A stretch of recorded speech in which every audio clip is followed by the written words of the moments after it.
Assalamualaikum warahmatullahi wabarakatuh. Saya Nabila Zahra Maita Putri dengan NIM 120524-236. Di sini saya akan membuat video tugas bahasa Indonesia, yaitu kedudukan bahasa Indonesia sebagai bahasa negara dan bahasa nasional.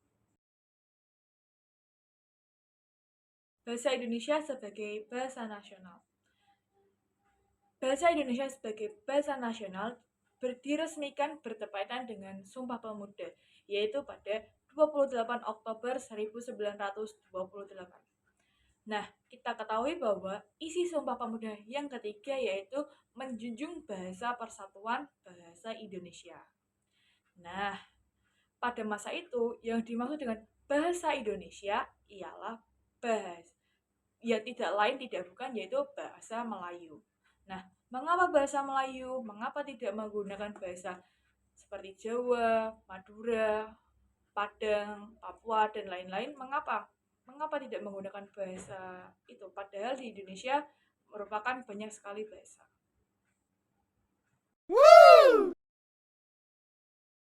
Kita waktu itu menggunakan bahasa Melayu. Nah, ada 5 tokoh yang mengemukakan mengapa kita menggunakan bahasa Melayu ya. Yang pertama ada Slamet Mulyono, dua Suharsoyo, Pedudu, Anton, dan Mulyono. Nah, mereka mengemukakan ada 4 faktor penyebabnya, yaitu ada faktor demokratis, faktor historis, faktor psikologis, dan faktor reseptif. Nah, apa itu faktor historis? Yaitu kesejarahan. Nah, bahasa Indonesia bahasa Melayu sebagai lingua franca. Selanjutnya ada faktor psikologis, yaitu semangat mengutamakan kepentingan bersama. Selanjutnya ada faktor demokratis, yaitu kesederhanaan bahasa. Selanjutnya ada faktor reseptif, yaitu kemudahan bahasa dalam menerima pengaruh untuk pengembangannya. Nah, itu merupakan faktor penyebab mengapa menggunakan bahasa Melayu.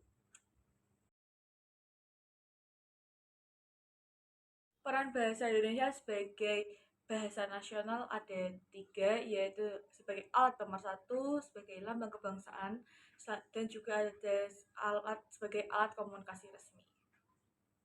Nah, yang pertama ada alat pemersatu. Alat pemersatu. Latar belakang yang ada di Indonesia itu sangat banyak. Perbedaan di Indonesia itu sangat banyak. Seperti latar belakang sosial, budaya, bahasa, suku bangsa. Semuanya tiap daerah pasti berbeda.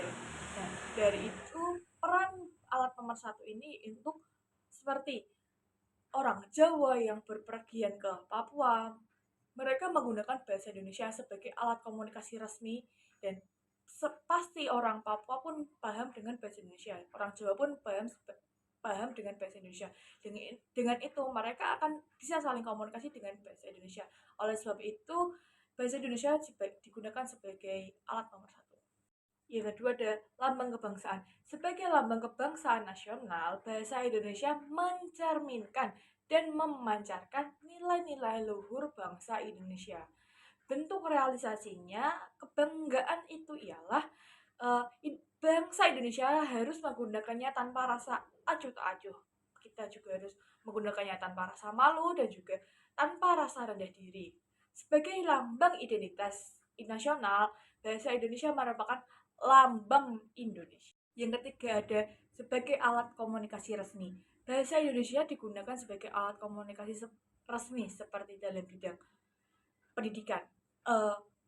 Mereka yang mengajar menggunakan bahasa Indonesia lebih mudah dipahami daripada menggunakan bahasa daerah. Mengapa? Karena kita kan dari kecil udah diajarkan dengan bahasa Indonesia.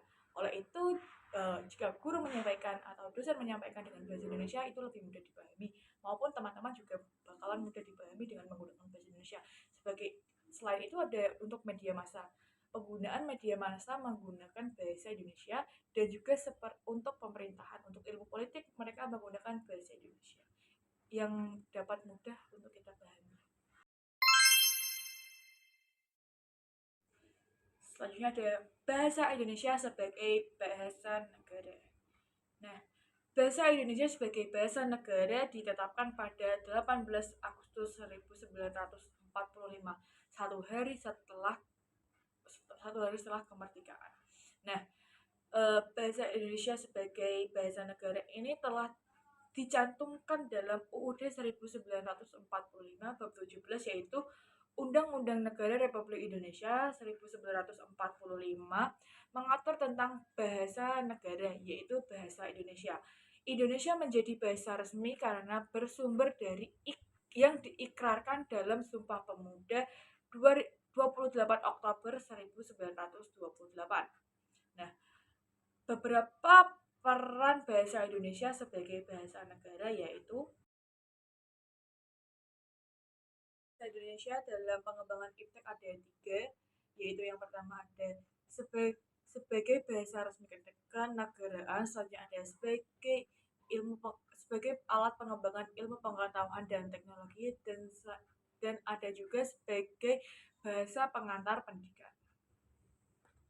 Ada bahasa Indonesia digunakan sebagai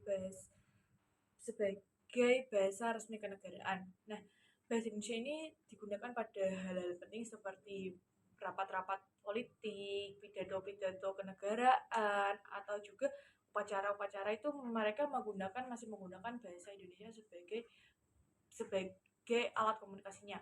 Terus yang kedua ada bahasa Indonesia sebagai pengantar lembaga pendidikan. Nah, dari kanak-kanak sampai kuliah pun kita masih menggunakan bahasa Indonesia sebagai alat komunikasi media pengajar.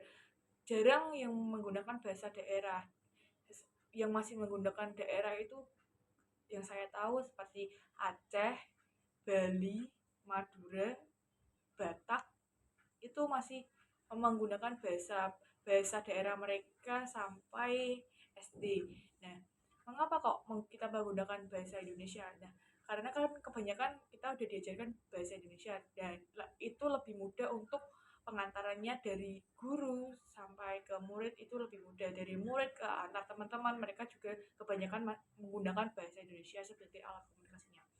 Terus sekian dari saya. Kesimpulannya ada di belakang, kurang lebihnya mohon maaf. Wassalamualaikum warahmatullahi wabarakatuh.